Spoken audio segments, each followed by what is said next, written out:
This is Wapping, site of the Metropolitan Police Thames Division headquarters for nearly 200 years. The Thames Division keeps a year-round 24-hour watch on the river. Thames duty boats always patrol the upper and the lower reaches. Designed to take a crew of 3, the boat is fitted with the latest navigational aids and equipment. Pick it up, Art. Let go, Art. All gone, Art. Let go forward. All gone.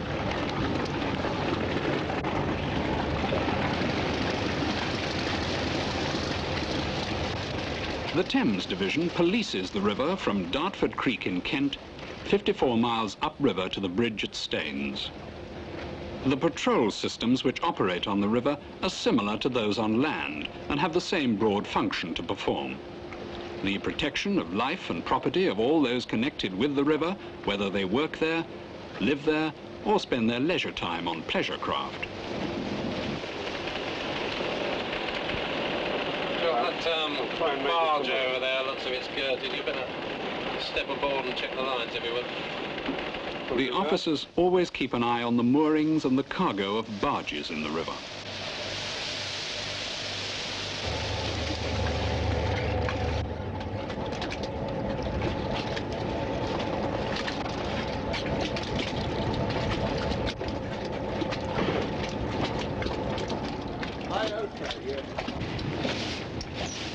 This part of the river is still used by a few cargo ships from different parts of the world, and it is the responsibility of Thames Division to combat pilfering of cargoes from ships and wharves.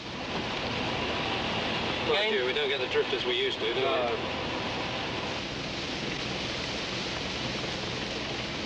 Although commercial traffic on this waterway is not as heavy as in the past, the officers still maintain constant vigil on the lower reaches of the river.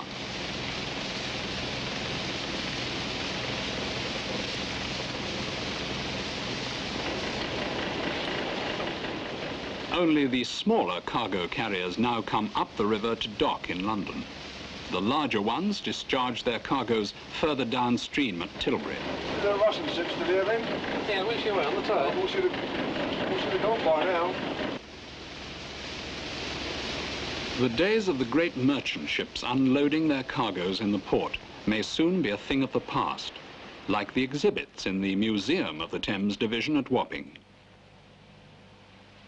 The museum has a number of 19th century uniforms and a portrait of Patrick Colquhoun, who with John Harriot founded the first Marine Police, the forerunners of Thames Division, 200 years ago. To protect the cargoes of merchantmen against looting and pilfering, the Marine Police were armed with cutlasses. As you can see, they're quite a nasty looking weapon, and usually the sight of this being drawn from the scabbard was enough to frighten any of the would-be evildoers on the river. These days, as well as attracting new kinds of criminal, the river also gets its quota of rubbish.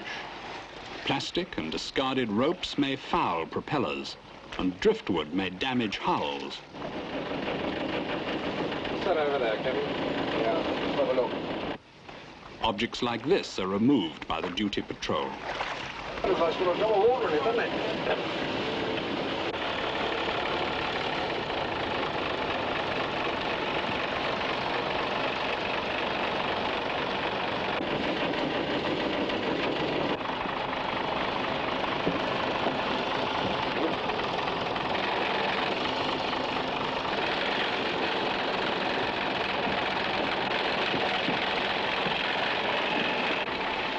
The decline in the commercial side of the river is bringing about tremendous changes in the use of the Thames. Hello MP from Thames 9, your transmission received. Where at one time ships and tugs were the main vessels to be seen, it's now pleasure craft, just as it always has been in the upper reaches.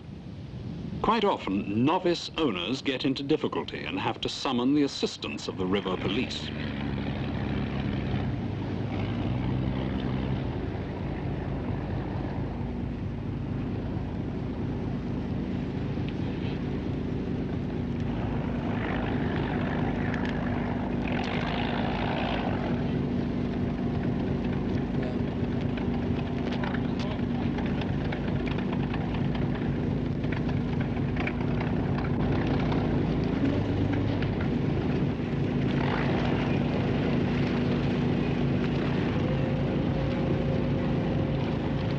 all the officers are experts in the handling of small craft and are quick to lend a helping hand.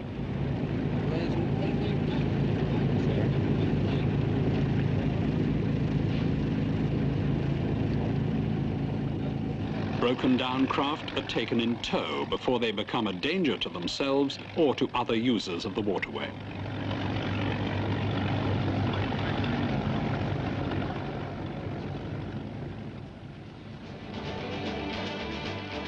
Night patrol is another part of the routine Thames beat.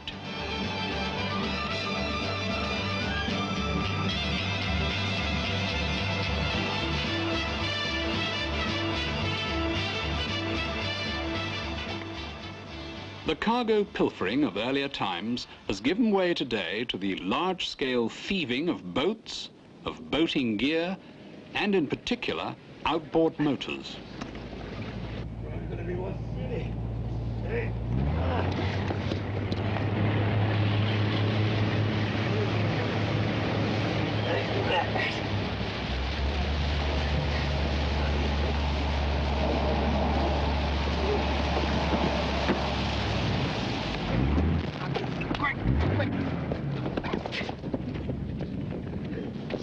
Hey, you two, I want you! All right, Gov, all right. I'm arresting you for theft. All right, Gov, all right. I'm cautioning you, you're not obliged to say anything. The villain of today tries to dispose of any weapons used and to get rid of stolen property that might be brought into court as incriminating evidence.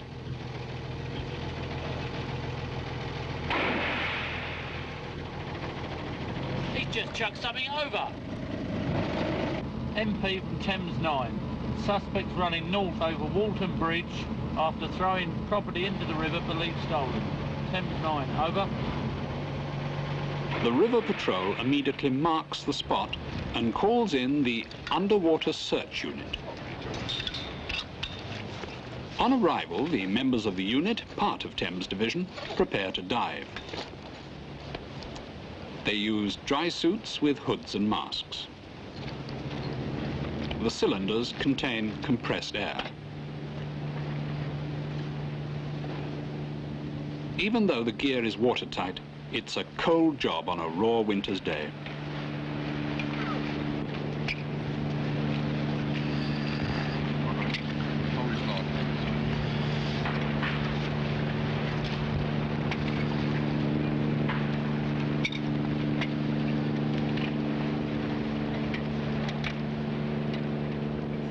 A backup diver always stands by in case of emergency.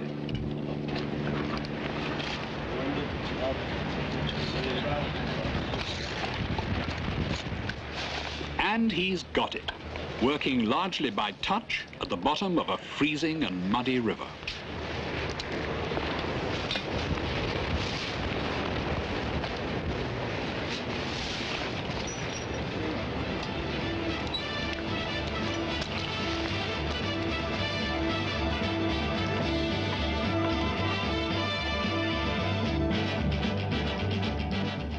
The recovery will figure as just a routine item on the patrol's report, part of the constant watch that the men of Thames Division keep on the waters of London's river.